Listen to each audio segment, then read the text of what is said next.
प्रिय छात्र छात्राओं, आज की कक्षा में आप सबका हार्दिक स्वागत है। आज हम की और की में अंतर, ई और ई में अंतर तथा ए और ये में अंतर के विषय में विस्तृत रूप से चर्चा करेंगे। सबसे पहले की और की में अंतर को देखते हैं। की क में ह्रस्व ई को जोड़ा गया है तथा की में क के साथ दीर्घ ई को जोड़ा गया है। दोनों का उच्चारण प्रायतः समान होता है, जिसके कारण लिखते समय हम गलतियां करते हैं। ध्यान दीजिए कि जो क में ह्रस्व ई की मात्रा है वह क्रिया के बाद ही आता है और दो वाक्यों को जोड़ता है, अर्थात यह संयोजक का काम करता है। जैसे सीता ने कहा कि मेहनत करो, सफलता मिलेगी। अब देखेंगे कि क में दीर्घ ई की मात्रा। संज्ञा या सर्वनाम के बाद आने वाले संज्ञा शब्द से पहले इसका प्रयोग होता है। यहाँ दोनों शब्दों को जोड़ने और उनके बीच संबंध स्थापित करने का काम करता है। की के बाद हमेशा स्त्रीलिंग शब्द का ही प्रयोग होता है, वह चाहे एकवचन हो या फिर बहुवचन हो। जैसे राम की किताब, मोहन की किताबें। इन वाक्यों में किताब स्त्रीलिंग है, इस वजह से की का प्रयोग किया गया है। इस वाक्य को ध्यान दें, दोनों का प्रयोग एक ही वाक्य में किस प्रकार होता है। राम ने कहा कि सीता की गाड़ी खराब है। पहला वाक्य राम ने कहा और दूसरा वाक्य सीता की गाड़ी खराब है।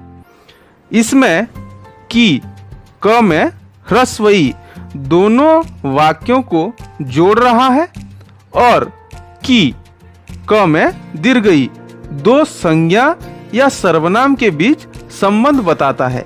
जैसे सीता की गाड़ी। इस वाक्य को अगर हम उड़िया में कहेंगे तो इस प्रकार से होगा, रामो कहिला जे सीता रो गाड़ी खराब अछि। की अर्थात क में दीर्घ ई की मात्रा का प्रयोग संज्ञा से अलग कर किया जाता है और सर्वनाम से सटाकर या मिलकर किया जाता है। जैसे अभी आप इस चित्र में देख सकते हैं, राम की किताब और सर्वनाम के साथ मिलकर आपकी किताब। की का प्रयोग हम भूतकाल में करते हैं। भूतकाल में करना क्रिया का स्त्रीलिंग रूप की है। जैसे इस उदाहरण को देखिए, मैंने कल पढ़ाई की। राम ने बहुत मेहनत की।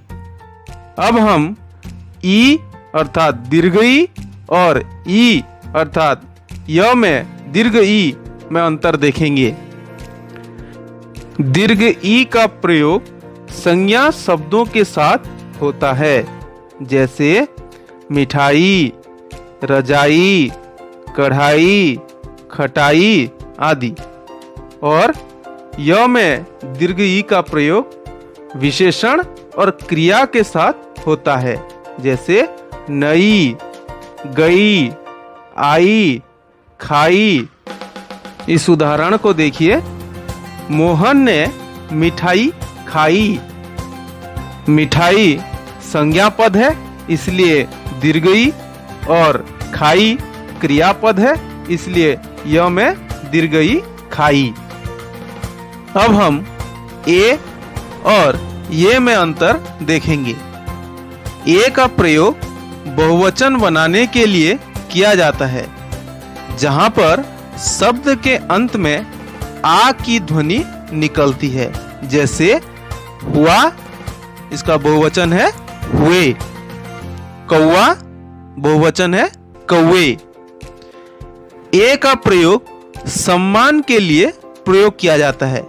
जैसे दीजिए, लीजिए, पीजिए आदि। अव्यय को अलग करने के लिए ए का प्रयोग किया जाता है। जैसे इसलिए, के लिए, चाहिए आदि। और ये का प्रयोग क्रिया में होता है। जैसे कीजिए, सुनिए, देखिए। एक उदाहरण दिया गया है, राम ने गीत गाए। प्रिय छात्र छात्राओं, इस प्रकार के अंतरयुक्त वाक्यों की सूची बनाइए और इसका घर पर ही अभ्यास करें। प्रिय छात्र छात्राओं, घर पर रहें, सुरक्षित रहें। धन्यवाद।